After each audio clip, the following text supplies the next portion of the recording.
Good morning, everyone. How are you all this morning? Today is February the 10th. It's a Saturday morning, and I'm sitting out on my back porch, as you can see.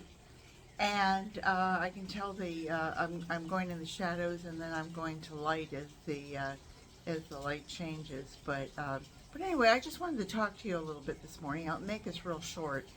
Uh, the reason I'm doing this is because I have not put any seeds in the ground yet. I've not put any seeds in pots yet. It's been kind of a strange year, 2024. Um, I caught a cold the first week of January. Tomorrow would be 5 weeks since I really kind of came down with it hard. And I had several weeks where I just couldn't catch my breath.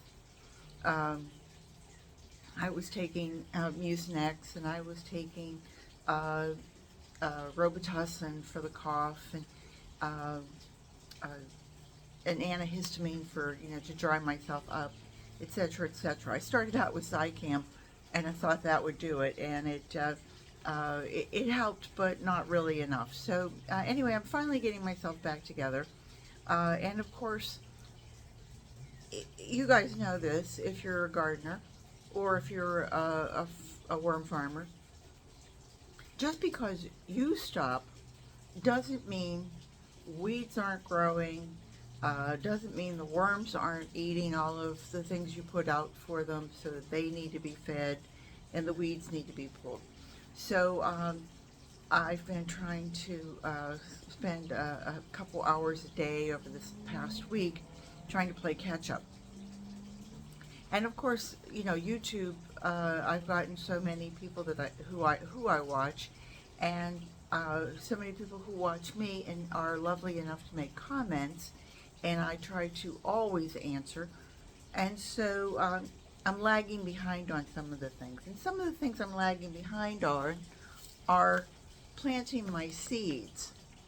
And having a YouTube channel gives you the opportunity to go back and look at what you did 3 years ago, when I hardly had anybody and nobody really responded. I had a few people. I was only watching a few channels, so there really wasn't that commitment.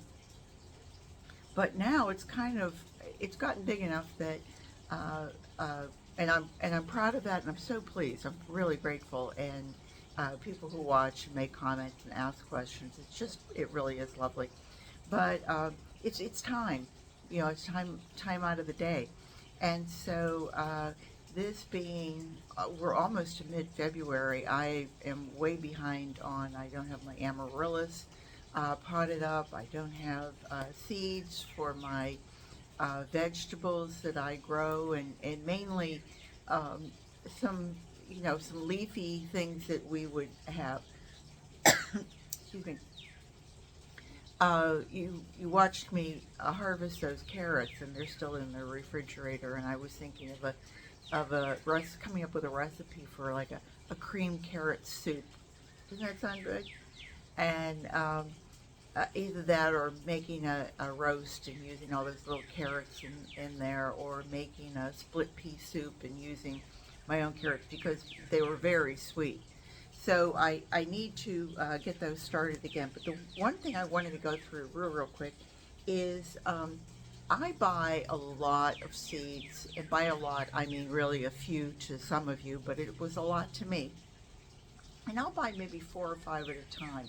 That way I'm not backed up. That way I don't, people who go, well, I put in $150 uh, order, or I put in $1,000 order.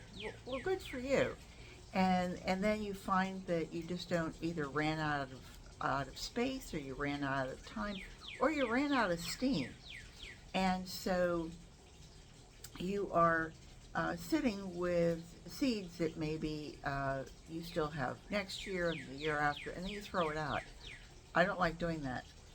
That's why I like this company. And the company, you've already seen it on the top here, but the company is Baker's Creek. And I just, besides telling you my tale of woe here, I wanted to really give them a real thumbs up and a pat on the back. And no matter what you order from them, it's excuse me, it's free shipping, which I think is just so commendable. I tried to order something a couple days ago, and it was coming from Australia. Tiny, tiny little vitamin supplement thing. You put a few drops under your tongue, and suddenly you were 21 and gorgeous again. So I looked up the price. First of all, it was $49, and I thought, wow, would it really, would it, would it fix my face? And then I realized that the shipping for this little tiny thing was going to be, I think it was another $16 or $18. And I thought, nah, that was the deal breaker for me. I couldn't do that. So anyway, but they do free shipping. Does it say that anywhere? No, it doesn't. But anyway, this is the 2024 catalog. They will ship this to you for free. Really, free. You don't even have to order anything. Just go online, ask them to send it to you, and they will. And it's probably about, I would say about 162 pages. Their prices are reasonable. I've started another little list here.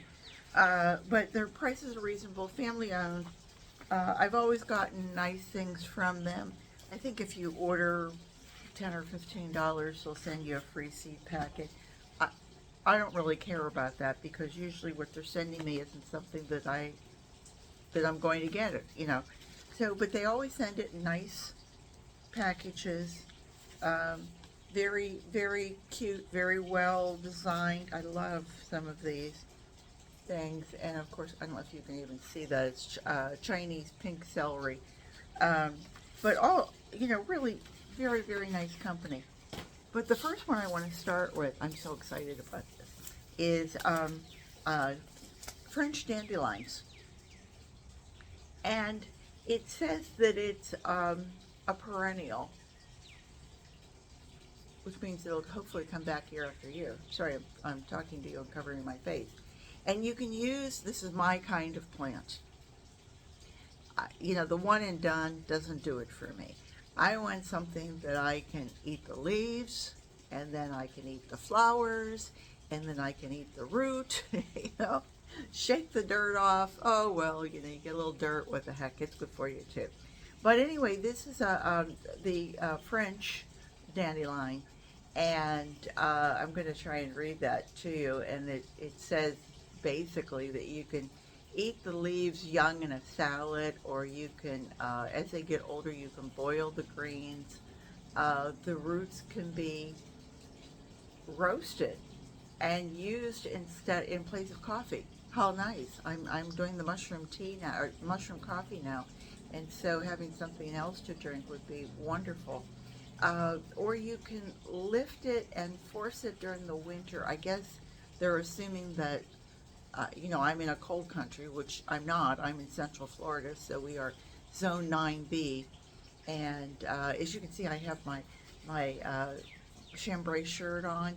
And again, it's almost mid-February for you folks who are up north, or in the Northern Hemisphere. You're thinking, gee, I can't, I hope I get to turn the furnace off pretty soon. Here in Central Florida, we're coming out, and when we see each other, we go, oh, how about this weather? And we're just so happy that we don't have to turn the air on.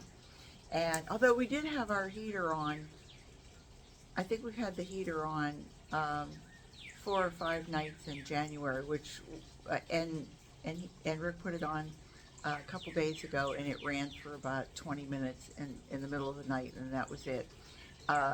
So we don't really use the heater all that much, and we turn the heater on when it gets below, I think he has it set for 67 or 68. So, you know, I know people up north are going 67 or 68. We'd sit out and get sun, but we don't. You know, I mean, 70, 71 is it feels good to us. So, anyway, I'm sitting outside with my jacket on, because I think it's in the, about 60 degrees now, so this feels just wonderful. Anyway, back to at hand, and and it says it's very much like the Belgian endive that I guess you can bring out in force. Um, some of the stats on it are it takes 5 to 10 days for it to germinate, and the ideal temperature is 45 to 75. Well, today it's supposed to go up to 80. And so I think I need to get these in the ground. And I'm looking forward to dandelion tea. I've heard people talk about dandelion tea and how wonderful it is for you. I think it's supposed to be really good for your liver, really a very cleansing thing. And it says spacing is 8 to 12 inches. It's frost hardy, and it likes to get 4 to 6 hours of sunlight. So I was thinking I'm going to prep 2 of my clay pots, and I'm going to put it out on the front porch on my steps so that it gets that morning sun, but then it doesn't really get the heat of the day. So anyway, this is my first one that I'm thinking of. They did send me free seeds. I'm sorry, I apologize. And the seeds they sent were carrots. How about that? So apparently I need carrots back in my life, and carrots are a tough one. Some people cannot grow carrots, and if I try to grow carrots, like if I try to grow it out here, forget it. No, it doesn't come up at all. But if I put them in pots and I grow them for the greens, about this time, somewhere in March, late March, I start picking like the little greens, the little tops that come off of them, and we use those in salad. I mean, not the whole. I mean, that's not our whole salad. It's like people eat sprouts, and we don't eat. I would like to try them, but I'm afraid that Rick is going to go, that's not for me. So that's fine. But I sneak little things in on them to make them healthy and keep them alive. So those things will be carrot tops. It's a wonderful thing. But if I put them in pots and I literally make like what do they call it, like a pool table finish on it, and then I just take a little stick and make maybe like 20 little holes, 30 little holes, and then I put a seed in each one, and excuse me, and then I'll sprinkle just a little bit of fine soil on top and maybe some vermiculite or perlite, something that will keep it moist, keep it covered. Carrots take a while to germinate.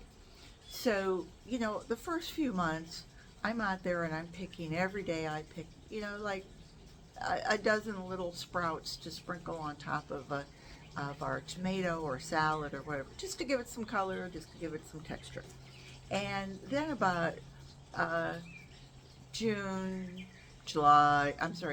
July, August, it starts getting hot here, and nobody wants to go out and pick anything. There's only 2 of us, so it's like, it's me or it's not. And I go, oh, geez, I just took a shower, I'm all clean, I'm making dinner, I don't feel like going back out there and getting all hot, sweaty, windblown in the 5 minutes it takes me to do it. So they get forgotten. And lo and behold, the carrots take over, and the carrots get bigger and bigger and bigger. And I kind of forget about it, and I think, oh, yeah, I should get rid of them, or they'll get woody. Well, they don't. Carrots in a pot just seem to stay really well. So that's my second one, and those are the 2 functional. Those are 2 things that we'll eat. Although, I don't know if you guys know this, but sweet alyssum is a wonderful, wonderful flower. It's pollinator friendly. I mean, the pollinators just come all over my sweet alyssum when I plant it. And also, it's edible. It really is. It has kind of a minty taste to it. It's delicious. It's really quite good. I mean, I wouldn't want to sit down and eat a bowl of it, but I mean, if you're making something and you need a garnish, or you want your dish to look pretty. Um, even something like, say you're having yogurt, say you're having a smoothie. You just want to introduce a slight flavor to it, and you don't have any extract uh, or anything that's let's say, like nutmeg or cinnamon or whatever. If you add some of this to it, you would be quite pleased. But the thing for Alyssum for me is that I go out in the morning, and the morning's cool, and the air is cool, and the air is kind of heavy with humidity, and you get that. Oh, I know what that is. It's right up there with, you go out and you go gardenias, plumeria, sweet alyssum. You know what these things are. You just your head just tells you immediately. And the last one that I have for right now is this red feather clover. Um, it's really pretty, and it comes up, and I keep wondering if I should try to grow it as a microgreen that uh, I could eat it. I don't know if you can eat clover. I'll have to look that up. But clover and sweet alyssum, what a way to start my day. But there's no constipation in our family. Anyway, um, just thought I would tell you this. I grew it last year out here. I don't know if you can see. Juicy Fruit Island is right in the center of my backyard, and it's a 22-foot strip that's about 3 feet wide. And I sprinkled some of this down through the center, and it came up, and it got to be about 2.5 feet tall. I don't know if this tells you. It doesn't say how tall it. Oh, yeah, 15 inches. I don't think so. I mean, it was closer to 2.5 feet. It was closer to 30 inches, and it grew really well, and it was really pretty, and it had. Uh, it shows a feathery. I don't know if this is a different variety. It says red feathers, and I mean, it came out like Christmas red, although this photograph's more like purple. Anyway, it was wonderful. I didn't try eating it or anything, but I did try saving some of the seeds, and it just didn't work for me. And we got hit with mealy bugs, and I mean, it just chew the mealy bugs here, because I've tried to go organic. Um, I get things like the aphids come in, and they'll take over my hibiscus in a heartbeat. Um, I tried growing poinsettias back here that somebody gave me, poinsettias after Christmas. They looked great. Everything was going well. Um, they were beautiful in March, in April, and all of a sudden one week I went out, uh, and I go out almost daily, and one day I went out, and it looked like somebody had just like let the air out of a balloon. Uh, all of them were just, the tops of the poinsettias were just all down. And when I looked underneath, all the stems were just covered in white. And at that point, you just spraying something with soapy water just isn't going to do it. So anyway, this was a long story, and I hope it's okay that I sat and talked to you, and I hope that you got something out of it, because I sure did. Anyway, I am feeling better now, so I'm hoping that I can get back to doing some sort of a video for you every day, and at least coming on and saying hi. Um, and I hope you guys will come back and see me, because I'll be here, and I think I'm hoping that the garden is going to be spectacular this year. So garden what you've got. I would love to hear from you, and I would love to hear what excites you. For me, it's that I know that it's going to get a little warmer. It's not going to get oppressively warmer. I'm trying to do new things. Our neighbor lent us his chipper shredder again, and another neighbor had cut back his crepe myrtle and cut them back all really, I mean, they were like, 4 foot pieces that the garden guys would take away. And so, we asked, and he said, "Oh, yeah, I mean, geez, take it." And so we did a chipping of those this past week. We did wear our ear protection, but it was that chipper that I featured. I'm thinking, I want to say Northland, but I can't remember the name of it. If you go back few weeks, 4 weeks, you'll see I did a video on it. It's a sweet little machine for the under, I think it was $160, he said. But it was certainly worth its weight. For me, I don't really have a place for it, so it's just easier for me to borrow his and give him a bottle of wine or give him some worm castings or something like that. He's thrilled. He didn't care. And Brian is our neighbor who provides me with his grass clippings, and so he's a real sweet neighbor. But anyway, we did the chipping this past week, and if you go to Nana's Worms and Gardens, she's always doing her arborist wood chips and how she goes ahead and sifts them and uses the real fine siftings in her worm bins. Well, that hadn't occurred to me at all. I didn't think the worms could handle that. But I have taken these crepe myrtle mulching, and I am sifting them from a half inch to a quarter inch on down, and so that's taken a little bit of time and a lot of swinging back and forth. So anyway, I've made this way too long. I'm terribly sorry. I love coming and talking to you and spending time with you all. It's always my pleasure. So take care, everyone, and I hope to see you back real soon. Remember, garden what you've got. Bye-bye.